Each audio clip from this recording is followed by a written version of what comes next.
Hello बच्चों, welcome back to my channel mission IIT JEE. आज से हम एक नया सेगमेंट स्टार्ट कर रहे हैं ओलंपियाड प्रॉब्लम्स का। इसके अंदर हम regional level, national level, state level और इंटरनेशनल लेवल की जितनी भी मैथमेटिकल ओलंपियाड से रिलेटेड प्रॉब्लम्स रहेंगी उन सबको देखेंगे।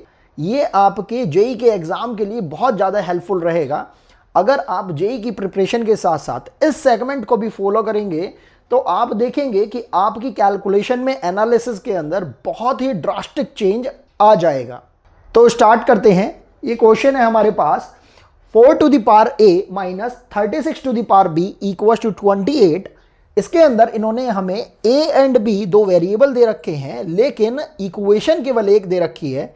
इसके साथ साथ इन्होंने एक कंडीशन और दे रखी है। वो क्या है कि a and b belongs to positive integers.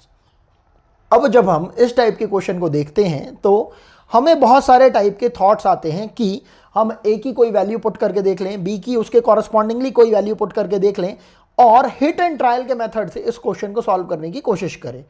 जब हमारे पास पहला थॉट ये आता है तो हमें इसमें एक डिफिकल्टी ये भी समझ में आती है कि इस क्वेश्चन में अगर हम हिट एंड ट्रायल स्टार्ट करेंगे और पॉजिटिव इंटीजर सोच के करेंगे तो वो नंबर्स बहुत ज़्यादा हो सकते हैं, जिसकी वजह से हम इस क्वेश्चन को काफ़ी टाइम ले जाएंगे सॉल्व करने में। तो इसका एक पैटर्न होता है सॉल्व करने का। अगर हमें वो पैटर्न समझ में आ जाता है तो हम क्वेश्चन को इजीली सॉल्व कर देते हैं। अब पैटर्न को भी समझने से पहले हमें ध्यान रखना है कि किसी भी, चाहे जेईई लेवल का क्वेश्चन हो, चाहे एडवांस लेवल का क्वेश्चन हो और चाहे ओलंपियाड लेवल का क्वेश्चन हो, अगर हम बेसिक मैथमेटिक्स को बिल्कुल अच्छे से अपने माइंड में रखते हैं तो हम देख पाएंगे कि ये क्वेश्चन जिसके अंदर हमें दो वेरिएबल दे रखे हैं और इक्वेशन केवल एक दे रखी है, उसको भी बहुत ईजिली सॉल्व कर पाएंगे।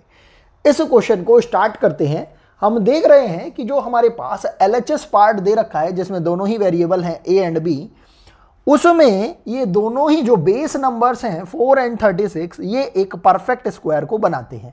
तो हमने अपने क्वेश्चन को स्टार्ट किया। ये हो जाएगा 2 square to the whole power a minus इस 36 को हमने बोल दिया अभी के लिए 6 to the power 2 to the whole power b equals to 28। ऐसा हमारे मन में इसलिए आ रहा है क्योंकि हम देख रहे हैं कि ये जो हमारे पास क्वांटिटी है होल स्क्वायर टाइप से बन रही है और ये क्वांटिटी भी होल स्क्वायर टाइप से बन रही है, लेकिन इनके ऊपर जो होल पावर और दे रखी है वो डिफरेंट है a एंड b की फॉर्म में। अगर हमें बेसिक पता है होल पावर का कि अगर हमारे पास कोई क्वांटिटी है a to the power b to the whole power c, तो हम इसको ऐसा बोल सकते हैं a to the whole power b into c, और इस क्वांटिटी को भी हम बोल सकते हैं a to the power c to the whole power b। ये बेसिक कॉन्सेप्ट अगर हम यूज कर लेते हैं तो हमारा ये क्वेश्चन बहुत ही इजीली सॉल्व हो जाएगा। लेकिन जरूरत क्या है कि ये जो हमें 5th 6th स्टैंडर्ड के अंदर सिखाया जाता है ये बेसिक कॉन्सेप्ट, ये हमें बाय हार्ट लर्न होना चाहिए। तो हमने इसमें ये अप्लाई किया तो ये हो जाएगा 2 to the power a to the whole power 2 minus 6 to the power b to the whole power 2 equals to 28। थोड़ा सा और प्रोसीड करेंगे, उससे पहले हम देखते हैं कि ये जो समथिंग बन रहा है, ये क्या बन रहा है, a square minus b square type. और जब a square minus b square type होता है तो हम उसे a minus b into a plus b की फॉर्म में लिख सकते हैं। तो हमने इसे लिखना चाहा तो ये बन जाएगा हमारे पास a minus b into a plus b, और ये किसके इक्वल आ रहा है 28। अब ये दो क्वांटिटी हैं और हमें ये भी बता रखा है कि a और b इंटीजर को रिप्रेजेंट करेंगे, तो ऑब्वियसली यहां पर जो हमारे पास ये नंबर बनेंगे वो भी कैसे आएंगे, इंटीजर।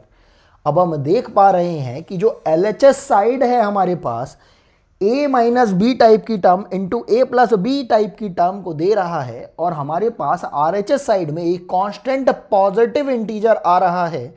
तो हम इसको आखिर कैसे सॉल्व करें? इसको सॉल्व करने का सिंपल से ये तरीका है कि आप ये जो हमें इंटीजर नंबर दे रखा है इसको हम ब्रेक करें और सोचें कि आखिर LHS साइड में जो हमारे पास ये ब्रैकेट्स बन रहे हैं उनमें आने वाली जो क्वांटिटी है वो किस टाइप का बिहेवियर शो करती है। तो हमने क्या करा, इस 28 को इसके फैक्टर्स में ब्रेक कर लिया। 28 के फैक्टर हो सकते हैं या तो 1 इंटू 28, या हम इसे बोल सकते हैं 2 इंटू 14, या हम इसको बोल सकते हैं 4 इंटू 7 करके। जब हमें ये फैक्टराइजेशन समझ में आ जाता है तो हम थोड़ा सा आगे प्रोसीड करते हैं। हम देखते हैं अपने इस a प्लस बी वाले ब्रैकेट को। इस a प्लस बी वाले ब्रैकेट के अंदर हम देख रहे हैं 2 to the power a plus 6 to the power b। जब a और b हमें पॉजिटिव इंटीजर दे रखे हैं तो ऑब्वियस ही बात है कि जो 2 की पावर में ये जो हमने a लगा रखा है और 6 की पावर में ये जो b लगा रखा है, इनसे आने वाली क्वांटिटी भी जो होगी वो इवन टाइप की होगी, पॉजिटिव भी होगी। और जब हम इन दोनों को ऐड कर देंगे तो बनने वाला नंबर भी क्या होगा हमारे पास, इवन नंबर। इसी तरीके से एनालिसिस जब हम इस पर्टिकुलर पोर्शन में करते हैं तो हम देखते हैं कि हमारे पास 2 to the power a and 6 to the power b दोनों ही किसी भी कंडीशन के अंदर जब हमें a और b क्या बता रखा है, पॉजिटिव इंटीजर, कैसी वैल्यू देगा, पॉजिटिव वैल्यू तो देगा ही देगा, उसके अलावा इवन नंबर वाली वैल्यू देगा। अब अगर यहां से भी इवन नंबर आ रहा है, यहां से भी इवन नंबर आ रहा है, तो हमें इस टाइप का वैल्यू देखना है जो कि यहां पर इवन इंटू इवन से मैच कर पाए। तो हम देखते हैं 1 हमारा ऑड नंबर है एंड 28 हमारा इवन नंबर है, तो ऑब्वियसली हम इस प्रकार के इस टाइप के मल्टीप्लिकेशन को या सेग्रीगेशन को नहीं ले सकते हैं। जब हम 2 इंटू 14 की बात करते हैं तो हम देख रहे हैं 2 हमारा इवन नंबर है एंड 14 हमारा इवन नंबर है, तो ऑब्वियसली हम इस टाइप के सेग्रीगेशन को ले सकते हैं। अब जब हम थर्ड टाइप के सेग्रीगेशन पे आते हैं तो हम देखते हैं कि 4 तो हमारा इवन नंबर है लेकिन 7 हमारा ऑड नंबर है, और क्योंकि LHS साइड में हमारे पास दोनों ही पार्ट इवन टाइप के आ रहे हैं तो हम इसमें इस टाइप का नंबर नहीं ले सकते हैं। तो हमारे पास जो एक सेग्रीगेशन बचता है वो कौन सा है, 2 इंटू 14 टाइप का। अब इसमें यह भी बात आती है कि आखिर अगर हम अपने इस एक्सप्रेशन को यहां लिखकर 2 to the power a minus 6 to the power b into 2 to the power a plus 6 to the power b को 2 इंटू 14 लिख देते हैं, तो अब इसे आगे कैसे प्रोसीड किया जाएगा। हम देख पा रहे हैं कि यहां पर सब्ट्रैक्शन हो रहा है, यहां पर एडिशन हो रहा है, तो ऑब्वियसली 2 इंटू 14 में जो बड़ा नंबर होगा वो किसको अलॉट होगा, एडिशन को, एंड ये जो 2 होगा ये कौन से ये ब्रैकेट को अलॉट होगा जिसमें सब्ट्रैक्शन हो रहा होगा। ये बेसिक चीज अगर आपकी समझ में आ जाती है तो आप यहां पर अलॉटमेंट कर देते हैं नंबर्स का, ये आपके पास बन के आएगा कुछ इस टाइप का सा। आपने दोनों ही इक्वेशंस को अलग अलग लिख लिया और अब आप इनमें बेसिक इक्वेशन को जैसे हम सॉल्व करते हैं एडिशन और सब्ट्रैक्शन करके इनको सॉल्व कर देंगे। तो आपने अगर इनको ऐड कर दिया तो आपके पास आ रहा है 2 into 2 to the power a equals to 16, और यहां से 2 टू द पावर a आ जाएगा आपके पास 8, जिसको कि आप बुला सकते हो 2 टू द पावर 3, और यहां से कंपैरिजन करने पर आपके पास a की वैल्यू आ जाएगी a इक्वल्स टू 3। अब अगर आपके पास a इक्वल्स टू 3 आ गया है तो आप यहां से b की वैल्यू भी निकाल सकते हो। लेट से हम इस इक्वेशन को लेकर b की वैल्यू निकालते हैं, तो हमारे पास हो जाएगा 2 to the power a minus 6 to the power b equals to 2। हमने a इक्वल्स टू 3 इसमें पुट किया तो ये हो जाएगा 2 to the power 3 minus 6 to the power b equals to 2।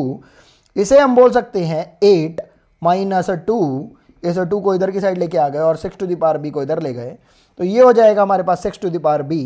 हम देख रहे हैं इसकी वैल्यू कितनी हो जाएगी, 6 equals to 6 to the power b, और यहां पर इस 6 को 6 टू द पावर 1 भी बोला जा सकता है, तो यहां से हमारे पास b की वैल्यू आ जाएगी 1। हम देख रहे हैं जो हमें स्टार्टिंग में कंडीशन दे रखी है a and b belonging to positive integers, ये a एंड b की जो वैल्यू आ रही है कैलकुलेट करने के बाद ये उसको भी सेटिस्फाई कर रही है। यही हमारा रिक्वायर्ड आंसर इसमें हो जाएगा। ये एक नेक्स्ट ओलंपियाड का हम क्वेश्चन देखते हैं। इसमें बोल रखा है हमसे if a to the power 4 plus a to the power 3 plus a square plus a plus 1 equals to 0 then find the value of a to the power 2020 plus a to the power 2010 plus 1। अब क्योंकि जब हम इस question को देखते हैं तो हमें सबसे पहले हिट एंड ट्रायल का मेथड समझ में आता है। हम इसमें इस एक्सप्रेशन के अंदर a equals to 1, a equals to -1, a equals to 0 या जो भी हमें नंबर समझ में आ पाता है हम उसको इसमें पुट करना स्टार्ट करते हैं और कोई भी सेंसिबल इसके अंदर रिजल्ट लाने की कोशिश करेंगे। जैसे कि हम देख रहे हैं RHS में हमारे पास 0 आ रहा है, तो हम समझ पा रहे हैं हमें किसी भी तरीके से LHS की वैल्यू 0 बनानी है a की किसी वैल्यू को पुट करके। ऐसा हम क्यों करना चाहते हैं? ऐसा हम इसलिए करना चाहते हैं जिससे कि हमें a का कोई फैक्टर पता लग पाए। अगर हमें a से रिलेटेड कोई फैक्टर पता लग पाता है यहाँ पर, तो उस फैक्टर को यूज करके हम इसको डिवाइड करके इसके और फैक्टर्स निकाल पाएंगे और उस a की वैल्यू को फिर हम अपने इस एक्सप्रेशन में रख के इस एक्सप्रेशन की वैल्यू कैलकुलेट करना चाहते हैं। अब सारी दिक्कत यहाँ आती है कि जब हम इस पर्टिकुलर एक्सप्रेशन में a की चाहे 1 वैल्यू रख लें, चाहे हाफ वैल्यू रख लें, चाहे -हाफ वैल्यू रख लें, चाहे 3 रख लें, चाहे -3 रख लें, मतलब कोई भी वैल्यू रख दें, तो हमारे पास कोई भी ऐसा यूजफुल रिजल्ट नहीं आ पाता है जिससे कि हमारा LHS इस RHS के इक्वल 0 आ पाए। तो यहाँ पर हमें थोड़ा सा कॉमन सेंस का जो दायरा है वो बढ़ाना पड़ता है। हम जब 11th-12th में आते हैं तो 11th के अंदर हमारा एक टॉपिक आता है बाइनोमियल थ्योरम। ये जो क्वेश्चन ओलंपियाड का लिया गया है वो उसी बाइनोमियल थ्योरम के एक छोटे पर्टिकुलर पार्ट से इंस्पायर्ड है। आखिर ऐसा क्या किया जाए इस एक्सप्रेशन में, या इसमें से ऐसा क्या सब्ट्रैक्ट या डिड्यूस किया जाए जिससे कि ये हमारा एक्सप्रेशन यूजफुल हो जाए। हम देखते हैं कि अगर हमें याद हो अपने बाइनोमियल एक्सप्रेशन के अंदर जब हम पढ़ा करते थे a to the power n minus 1 to the power n, तो इसका एक्सपेंशन हमारे पास आया करता था a minus 1 into a to the power n minus 1 plus a to the power n minus 2 plus a to the power n minus 3 up to plus a square plus a plus 1 equals to 0। ये इस type का एक expression हमारे पास आया करता था। अगर हमें वो एक्सप्रेशन याद रहता है बाइनोमियल थ्योरम से जो हमें समझ में आता है, तो हम इस एक्सप्रेशन को बहुत इजीली सॉल्व कर पाएंगे। तो हमने अभी के लिए वो एक्सप्रेशन लिख लिया a to the power n minus 1 to the power n। जब हम इसको सॉल्व करते हैं तो हमारे पास वैल्यू आती है a minus 1 into a to the power n minus 1 plus a to the power n minus 2 plus a to the power n minus 3 up to a square plus a plus 1 equals to 0। और यहाँ पर याद रखने वाली बात बस इतनी है कि जो ये n है, n belonging to odd integer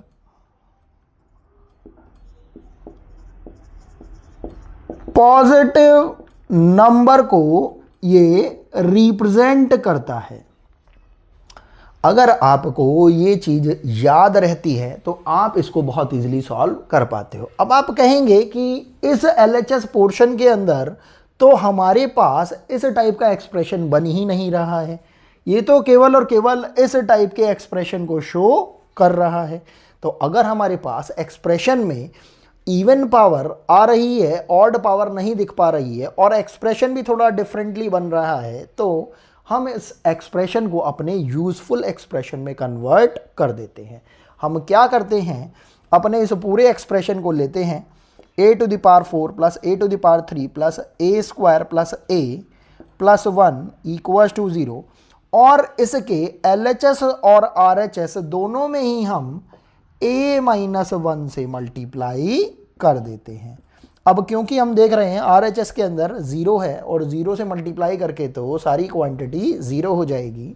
तो LHS की बात करते हैं और जैसे ही ये हमने इसमें मल्टीप्लाई किया, ये हम देख पा रहे हैं हमारे इस यूजफुल रिजल्ट के अकॉर्डिंगली ये कन्वर्ट हो जाएगा।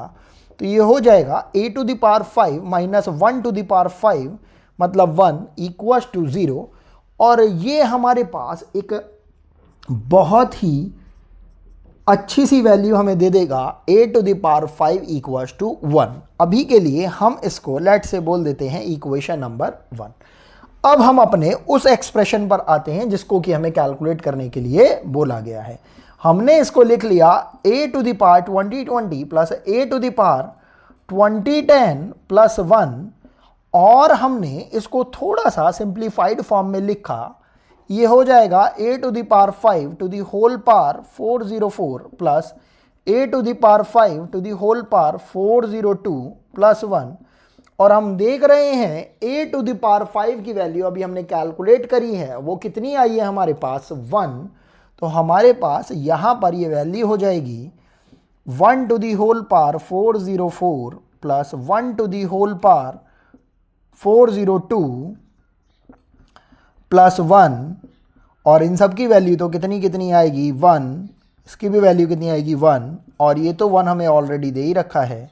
तो फाइनल आंसर हमारे पास कितना आ जाएगा 3। यही हमारा रिक्वायर्ड आंसर है। अब हम ऐसे ही ओलंपियाड से रिलेटेड क्वेश्चंस को आगे भी करेंगे, जिससे हमारे जेईई लेवल के कुछ बेसिक कॉन्सेप्ट्स भी बहुत अच्छे से क्लियर हो जाएंगे।